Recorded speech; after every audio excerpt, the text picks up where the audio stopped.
Go. All right, so this is my final piece. It is captioned Nature, and it's a 25 by 10 inches. And the inspiration for this piece is because the love of nature. I like nature a lot. And also the love of leaf, the way it flows, the different tones, the different colors it's given, and the different shape of the leaves, and the characteristics also. So that is my inspiration for this piece. And not to leave out also the love of fiber work. I love to do fiber work also, and to me it kind of gives the work a bit more of a nature feel and a nature effect. So I have used 8 techniques here, which is carving.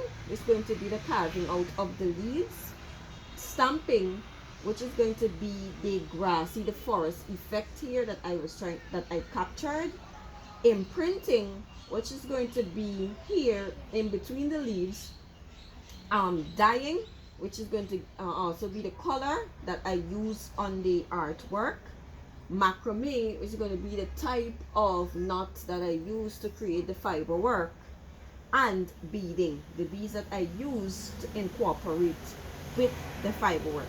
Now the reason being for this color, the two colors, was that it kind of also gave a nature effect. Like I said, I wanted to grasp the concept of nature feel and the nature look of the artwork. Why did I do imprinting here? Imprinting here was because of the nature of the forestry. I wanted to give the forestry look, and I used a stamp, a leaf stamp, to create the forest look. Then the carving of the leaves.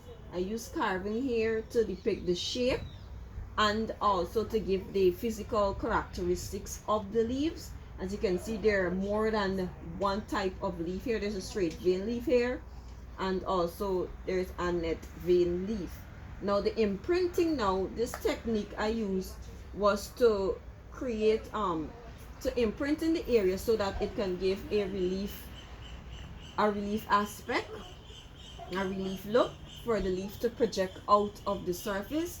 So imprinting, you use a stamp, and you will stamp around the object that you want to project out of the surface. And I also use stamping around here also to complement the forestry, and stamping as well down here to complement a different form of plant, or a different plant that would be found in the forest.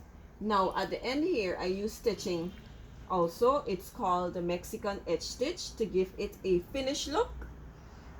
And here the macrame also begin along with the beading. Now I use two types of knots, sorry, on the macrame work, which is this lark's head to hold the jute twine in place, and then I use a square knot to give the netty look down here, and also the same thing at the bottom here. For me, I think I have grasped the concept, and also have get what I have expected out of the piece. And I think I have also mastered the techniques, which was imprinting, stamping, carving. I also grasped the technique of stitching, doing an edge stitch with a leather, and the type of leather is called basil. So I had to cut out the basil lace in a lace form so that I can get it to stitch at the end here. I have also mastered the technique of beading, incorporating beading with macrame, down as you can see here also. And to end it off, to finish the work, to give it a glaze, I use Resin. Now with the Resin, to apply the Resin, I use a brush. So when I put the Resin on the brush, I allow the Resin to run on the piece so it can give that glaze effect. Because if you don't do that, then it wouldn't make the work a difference. So you have to let the Resin flow on the work to give it that finish and popping look. Thank you very much.